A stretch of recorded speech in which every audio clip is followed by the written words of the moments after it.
Hi, my name is Amanda Bonnick, and I'm going to read some poems for you at this time of the year of Remembrance Time. The first one is from a very famous First World War poet who died just before the end of the First World War. It's called Wilfred Owen, and this poem is amongst his most famous. It's called Dulce et decorum est, which is from a Latin tag, Dulce et decorum est pro patria mori, which means it is sweet and fitting to die for one's country.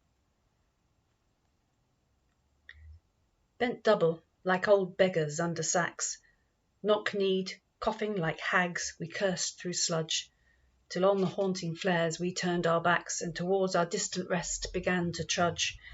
Men marched asleep. Many had lost their boots, but limped on, blood-shod. All went lame, all blind, drunk with fatigue, deaf even to the hoots of gas shells dropping softly behind. Gas! Gas! Quick, boys! An ecstasy of fumbling, fitting the clumsy helmets just in time. But someone still was yelling out and stumbling and floundering like a man in fire or lime. Dim through the misty panes and thick green light as under a green sea, I saw him drowning. In all my dreams, before my helpless sight, he plunges at me, guttering, choking, drowning. If in some smothering dreams you too could pace behind the wagon that we flung him in, and watch the white eyes writhing in his face, his hanging face like a devil's sick of sin, if you could hear at every jolt the blood come gargling from the froth-corrupted lungs, obscene as cancer, bitter as the cud of vile incurable sores on innocent tongues, my friend, you would not tell with such high zest to children ardent for some desperate glory the old lie, Dulce et decorum est, pro patria mori. Now that's a very powerful and explicit poem about the horrors of war. The next poem is possibly, it sounds a little gentler. It's by someone called Charles Hamilton Morley, and it's very much in a strict rhyme scheme, but it also is uncompromising in looking at death. It's called When You See Millions of the Mouthless Dead. When you see millions of the mouthless dead across your dreams in pale battalions go, say not soft things as other men have said that you'll remember, for you need not so. Give them not praise, for deaf, how should they know it is not curses heaped on each gashed head? Nor tears, their blind eyes see not your tears flow. Nor honour, it is easy to be dead. Say only this, they are dead. Then add thereto, yet many a better one has died before. Then scanning all the o'ercrowded mass, should you perceive one face that you loved heretofore, it is a spook. None wears the face you knew. Great death has made all his for evermore. And the final poem that I've chosen from the First World War is by a poet called Isaac Rosenberg, and it's called Break of Day in the Trenches. The darkness crumbles away. It is the same old druid time as ever.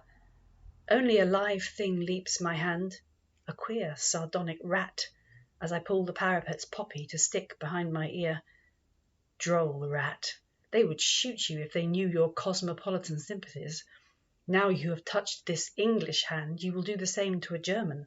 Soon, no doubt, if it be your pleasure, to cross the sleeping green between. It seems you inwardly grin as you pass strong eyes, fine limbs, haughty athletes, less chanced than you for life. Bonds to the whims of murder, sprawled in the bowels of the earth, the torn fields of France. What do you see in our eyes at the shrieking iron and flame hurled through still heavens? What quaver? What heart aghast? Poppies whose roots are in man's veins drop and are ever dropping, but mine in my ear is safe, just a little white with the dust. So that's the First World War, and I've got a couple of ones from the Second World War. There's one by a poet called Keith Douglas called Vergiss mich nicht, which means forget me not. And think you'll find that there's a difference in tone to the First World War poem, Vergiss my Neckt. 3 weeks gone, and the combatants gone, returning over the nightmare ground, we found the place again, and found the soldier sprawling in the sun, the frowning barrel of his gun overshadowing. As we came on that day, he hit my tank with one like the entry of a demon. Look, here in the gun-pit spoil, the dishonoured picture of his girl, who was put, Steffi, vergiss my Neckt, in a copybook Gothic script. We see him almost with content, abased, and seeming to have paid and mocked at by his own equipment that's hard and good when he's decayed.